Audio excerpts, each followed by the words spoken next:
Buenos dias. Hello, it is such an honor to be here today to speak to you. I hope that you found this conference to be as helpful and interesting as I have, and I hope that what I say will be helpful to you as well as you think about your own perspective in creating and leading academic libraries.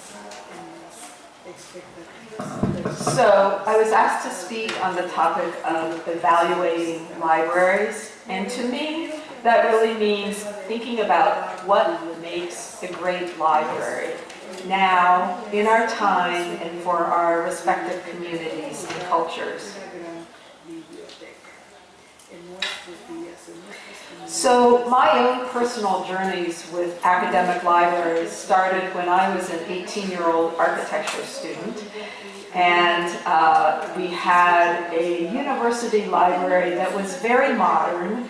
And to me it was a place of respite where I could go up to the top floor, to the furthest corner in front of the tall window, and I'd pull up a soft chair and I'd have a book, or maybe my sketchbook, because I was an architecture student, and I could sit there in the sun and look down on the campus below. So that was my idea of a library. And then we also had a departmental library in the College of Architecture and Planning. And in that library, we mostly studied our structures homework together in large groups until the librarians asked us to leave because we were making too much noise. Because of course this was a long time before we had places for collaborative work within libraries. And then finally, when I was a graduate student at the University of Helsinki in Finland, I got to study at the National Library of Helsinki, which is this just fabulous domed neoclassical building with a wonderful reading room. And when I sat there, I felt like a real scholar, and it inspired me in the work that I was doing. So I'm sure each of you bring your own personal perspective on what a library is, and that helps you very much in how you think about your work. But people often ask me, what is an academic library today? As we're now approaching the mid-21st century, it's hard to believe we're almost there. So it's still a place of industry and a place of inspiration. It's a place for students to do their day-to-day work.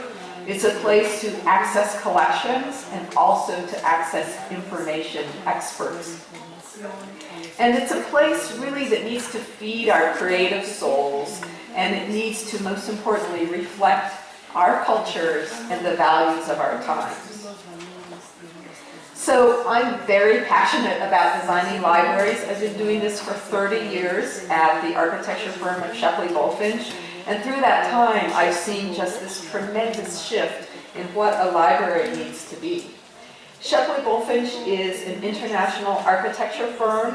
We're based in the United States, and we really specialize in very complex design problems, mostly in the areas of education, healthcare, and urban development. The firm is one of the oldest firms in existence in North America. It's almost 150 years old, and it was started by H.H. Richardson in 1874.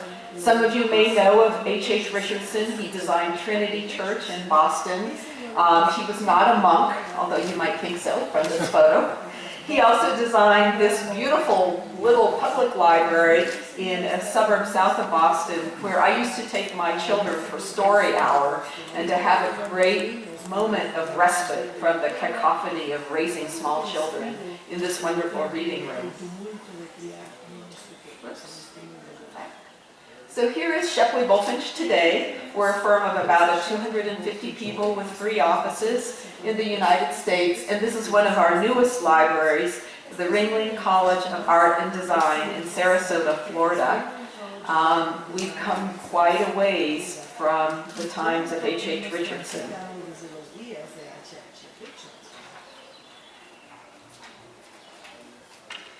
So how have we at Shepley Bulfinch explored the experience of the academic library through our work?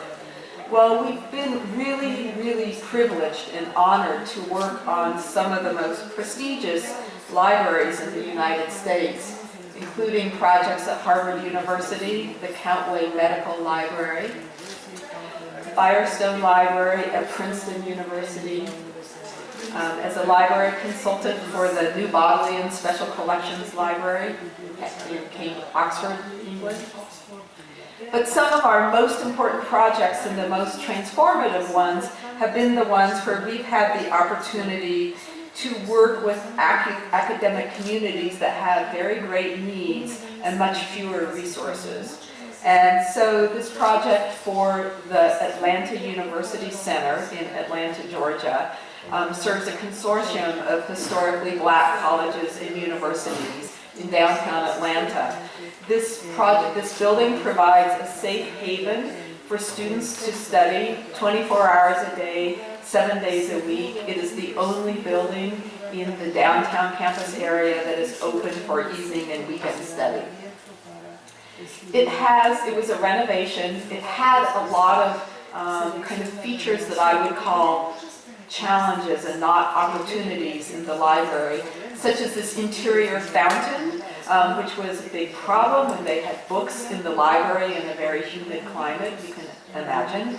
So the fountain had been turned off and was waiting as an opportunity. We turned it into this student study area, just kind of a fun place to be. Another project that we've been working on recently is for the Virginia Commonwealth University System in Richmond, Virginia. And there we've tried to create a library that not only provides additional study space for students, but also transforms the core of their campus. Before we started this project, they had so little space for students in their libraries. The students were driving to campus just so that they could study in their cars between classes. So this library was built on an abandoned sunken service dock in the center of their campus that held mechanical equipment and dumpsters for garbage and things like that. So we relocated the service and we created the new library on the site of that old loading area, and it's right at the center of campus, so it not only creates more space, but it also creates this wonderful, engaging, exciting building at the center of their campus. Another image of the interior. So, and now I'm stepping back a little bit in time, just to give you some perspective of the change of libraries just in the 30 years that I've been working. This is the library at University of Southern California, the Levy Library.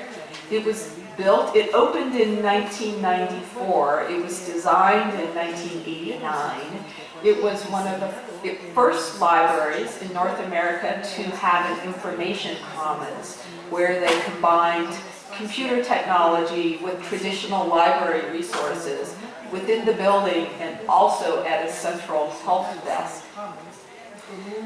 So we were thinking about this project and how to design it before the World Wide Web, before Google, before Amazon, before anything much more than online catalogs for the library's own resources and word processing skills. They didn't even have email as a very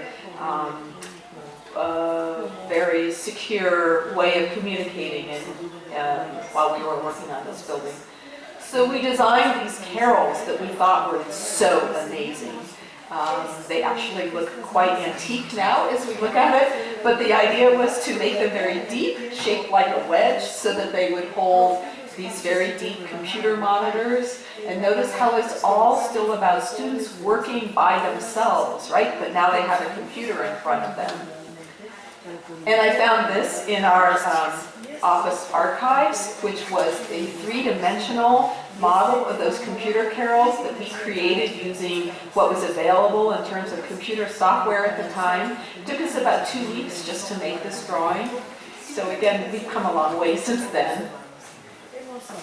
So now we're back to Virginia Commonwealth University again. This is the library, a view of the library from the site of the Central Service Dock, where we built the new building. You can see the Central Campus Plaza in front of it.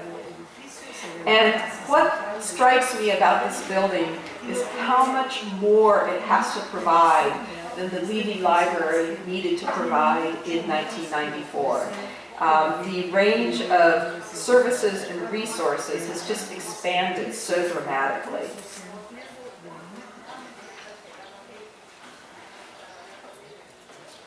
So, in evaluating libraries, we come back to that question again. What makes a library great in the 21st century? And, I found this quote by Carlos Fuentes that to me really spoke to what an academic library needs to be about today. Reading, writing, teaching, and learning. So those are all core missions of an academic library now. That these are all the activities that are aimed at introducing civilizations to each other.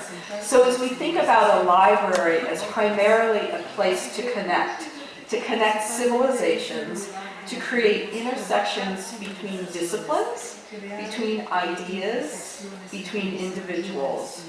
And so what are some of the ways that libraries connect today? Well, they're dramatically different and very varied. For instance, through technology, through very important, big-scale, immersive technology applications, through creating late-night study hubs for the students, through creating these multi-use research zones, maker spaces. I spoke with the architecture students at LaSalle University yesterday, and they spoke about wanting their library to be able to be a place where architecture students could do their work, which doesn't always involve a book and a computer. Classrooms, ways to teach, ways to meet within the library, coffee shops, yes, of course, and one-of-a-kind destinations that make sense for your community. At the Columbia University Teachers College, we've created this learning simulation space within the library, which is like a black box theater for teaching, so that they can have complete flexibility in how they arrange the space, the lighting, the technology to experiment with new teaching practices. So now let's take a step back again and think just quickly through libraries as they've gone through the ages and what was great. So, of course, many of the great libraries were really started with the Buddhist monks and the Islamic scholars. They had physical collections that were very large in size, much, much, much earlier than Central Christian Europe did. But then we moved, this is the same at Italy, 1452, a very small collection. The books are chained to lecterns, and you move from lectern to lectern to use the books. The collection is so precious. And then, of course, the libraries that really talked about power and wealth. This is at the Abbey of Belk in Austria in the 1600s, I believe. And then, it's interesting to look at some of the great neoclassical, late 19th, early 20th century libraries in North America. This is Widener Library at Harvard University, and think about how they built on some of those ideas of grandeur and wealth and formality that defined the libraries through the ages. These libraries were not very accessible, of course. Many of them had collections that were paged and brought to the readers rather than students going into the stacks. And so now, as we know, these libraries today are working very hard to create new, wonderful, relevant spaces to our time, but still to be stewards of these very large and important collections that they've accumulated through the centuries. And then we come to the 1950s. So this is, I call these the book fortresses. So yes, patrons were brought back into the stacks so that they could look for materials themselves, but the libraries became very opaque because we didn't have the technology to keep the collections safe from weather, from sunlight, without creating spaces like this. And even so, we have some very beautiful libraries. I'm so excited to be on this campus with this library. I studied it in architecture school and never thought I would get to see it firsthand. So I'm going there after this event. So that's a bit of a tour. And then we start to move at warp speed, right? So in the last 30 years, we've had Generation X, Generation Y, Generation Z, the millennials. With Generation X, right, that's the library. They needed collections, computers, and places to meet. And then we had Generation Y, and they needed to add coffee, more places to collaborate, more computer technology, more ways to create within the library. And now when we think about the students today, students who are in elementary, primary school today, what are they going to expect from the library? Because it's expanding and expanding in terms of what it provides to its students and to its users. So much more global connections, ways to collaborate across the world, outdoor spaces, more sophisticated maker spaces, more sophisticated spaces for using technology. These are the kinds of expectations that we hear from students as they approach libraries today. So, here we are. We have to think several questions as we evaluate libraries. Who does today's library serve? How does it deliver the strategic goals of the institution? So of course this is culturally very specific to where you are and what your goals are. How does it inspire and challenge its inhabitants to think beyond the ordinary, both through the programs and services it provides and through the architecture and the atmosphere? And then how do we know what our patrons, what our students, what our users really need? So as we work through library programming, planning, and design with our clients, we use a number of very interactive methodologies. I would encourage all of you to do this, even if you haven't hired an architect. Go ahead and do it. So some of the things we do are, for instance, working with Legos, building blocks, little pieces of paper that represent the shape and size of spaces, and let the students and the librarians understand the spatial relationships and the relative size of the different things that they're imagining. And then we have something we call the Image Olympics, where we just we fill a wall with images of different spaces that have different activities and experiences and emotions attached to them. And then we talk about what feels right for this library, for this community. And another thing that's really important to do, we find, is to take all of this not only to the people who come to the library, but go somewhere like the dining hall or the athletics center or a major classroom building and try to pull the students who may not even be coming into the library and find out what they need, what would draw them to this incredible resource. So, the way I try to think about libraries and what they need is to divide it up between art and science. And for those of you who were at IFLA, I know we have a few who are here, I spoke about this idea some there. Because libraries need to have science and art work together. They're playing off of one another and they're holding each other accountable. So a library is a really sophisticated building. It has lots of functional requirements, lots of technical requirements, moving people, moving materials, creating the right environment to house collections.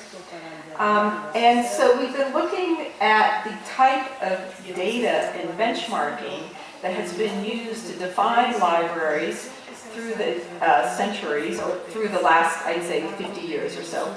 And what's really important now, it used to be that libraries were sized by the student population on campus, and they would calibrate the number of books a library should have to the enrollment size of the university. And then they would try to define the square feet that should be within the library by the number of books. Well, as collections become less at the center of libraries, that metric really doesn't work anymore. There are several institutions in the United States that still have those old metrics as legislation, and so when we go in to design a new library, we have to work through the process of explaining how a library has changed. So what we're trying to do is gather much more specific data about how a library is used. So this is an interesting study that was done for McGill University for their library system. Look at the comparison. On the left, you see how students use the library, what percentage of time, what is the main reason they go to the library. So for at least almost 70% of the students, it was to study and work alone. And then if you add in working in groups and so on, it's almost 80% of the usage.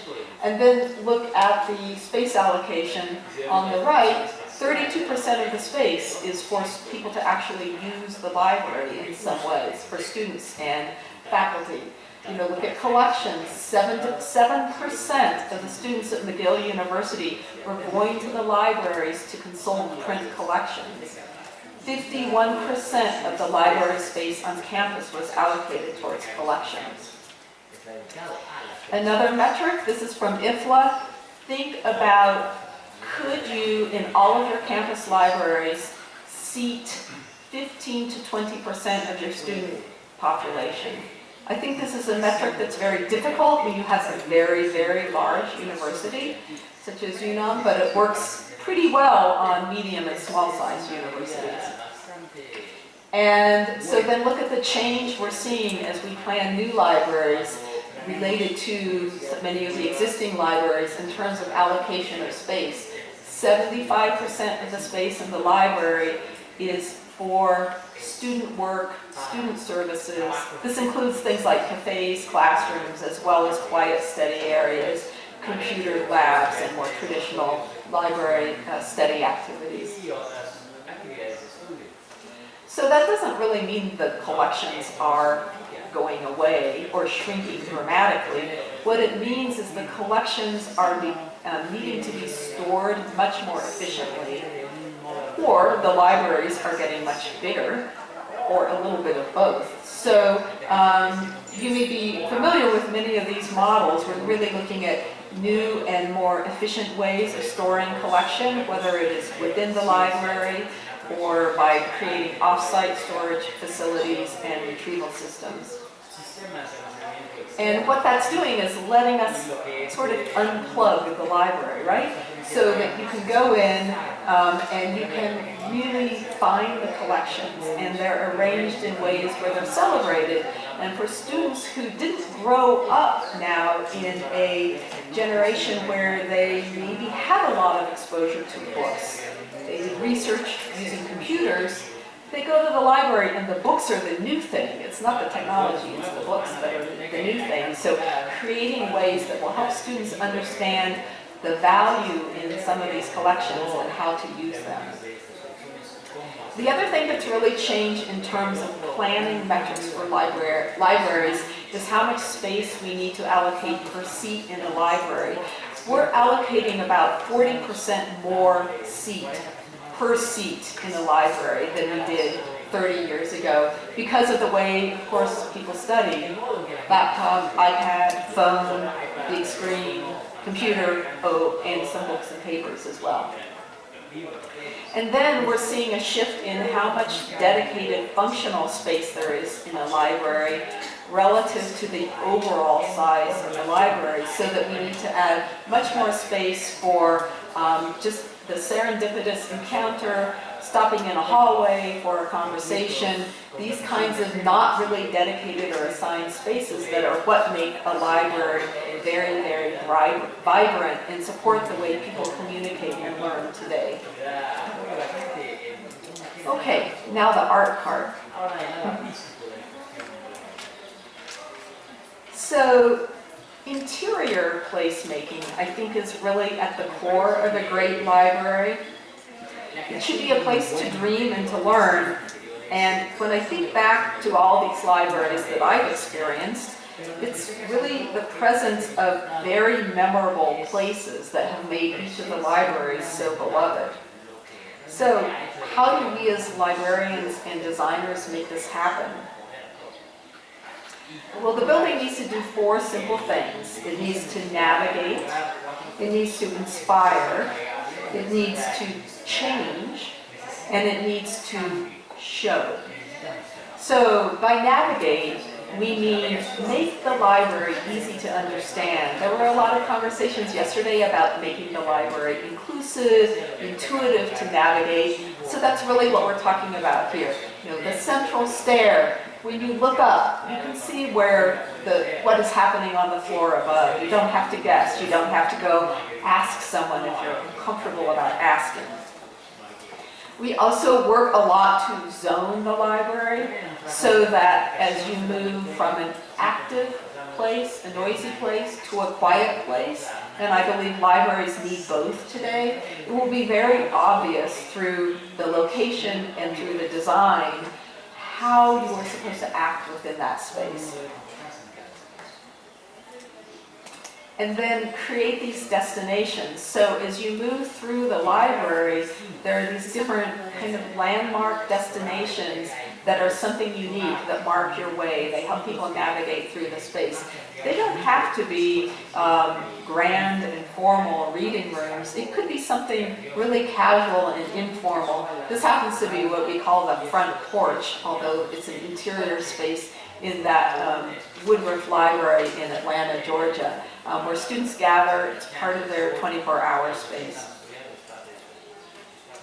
And then next is to make the library change. Libraries need to be so versatile. They need to have collections of rooms that can evolve over the life of the library for many, many different uses. This is an interesting project at Duke University. It's called The Link. It's in Perkins Library. It was designed about 10 years ago, so it's had a lot of testing done. As a matter of fact, it's so well used, they're getting ready to replace all the carpet and all the furniture upholstery. But the idea is that it is a state-of-the-art teaching spaces where faculty can go and experiment with new technologies in the daytime, and then in the evening, all of those rooms flip and they're opened up for student study. And it is the 24-hour place that has changed the image of the library from somewhere you only go if you want to do very quiet and serious research to a place that is for all the students on campus.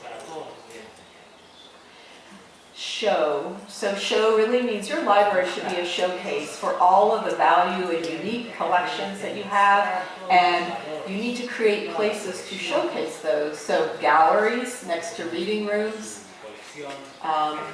places to have seminars and events where you can show some of your riches to the students. Again, as students are not as accustomed to books, and certainly maybe have not seen the incredible value that libraries have.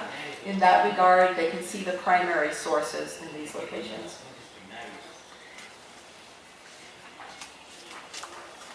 And so, as a library inspires its inhabitants, we also need to think a little bit about how it relates to the campus or the city around it. So I think when I started a library project about designing the library in two ways. One is from the inside out, and we've talked a bit about the inside, and the other is from the outside in. So as we connect to campus and city, we're trying to ask, what do we see when we're inside, looking out? And what do we want the campus or the city to see as they pass by? How can that activity within the library spill out into the surrounding campus? So, you know, one of the things to think about is, of course, libraries are often, in many universities, used most at night. I come from a very northern climate, so night can be 4 o'clock in the afternoon during the school year. So for us, it's very important to understand the library and how it feels at night as well as in the day. So this is the Virginia Commonwealth Library, a beacon facing a city park, and also a gateway that connects to the interior portion of campus. They have this digital mesh display screen that is 2 floors tall on the face of their library. They're able to project the research work of the students and the faculty. At Johns Hopkins University, Eisenhower Library is one of those fortresses that we looked at from the 1950s. So we added this glass pavilion that faces out to the campus green to welcome students and to show some of what is happening within the library. Ringling College of Art and Design, again, a beacon, a way to have all of the activities spill out onto the surrounding campus. These great outdoor reading porches, which have become much more easy to manage as students come to the library now for many reasons besides taking out books, and so there are ways to manage the security of those print collections while still let students enjoy some outdoor space. In North America and the United States, that's still kind of a new concept. Reading porches, this is at the Central Library in Austin, Texas, are also very popular. So, as we think about how to make a great library, I think the most important thing is that it needs to be made together between both architects and designers, and librarians, and scholars, and students. And so, certainly, we can make a library that is a beautiful sculptural statement that inspires. This is a view of Ringling from the bayou that runs across the campus. But most importantly, I think we need to make a library that is full of opportunities to experiment, to create, and to learn. It needs to be very vibrant, very versatile, and dynamic in the opportunities it offers. And then it needs to be really that way at the core of your community. Vital, very inclusive, very relevant to what your community is and what your goal is. So I think each of us has to think about what makes a library great for our institution. And for me, of course, I circle back to my early experiences when I was a student, the place to collaborate, the place to relax and rest and to reflect, and the place to be inspired. All of those come together, and in closing, I'll just share one of my favorite quotes. Libraries are reservoirs of strength, grace, and wit, reminders of order, calm, and continuity, lakes of mental energy. I love that. Must mean something different for everyone. And in any library in the world, I am at home, unself-conscious, still, and absorbed. So thank you. I'd be happy to take any questions.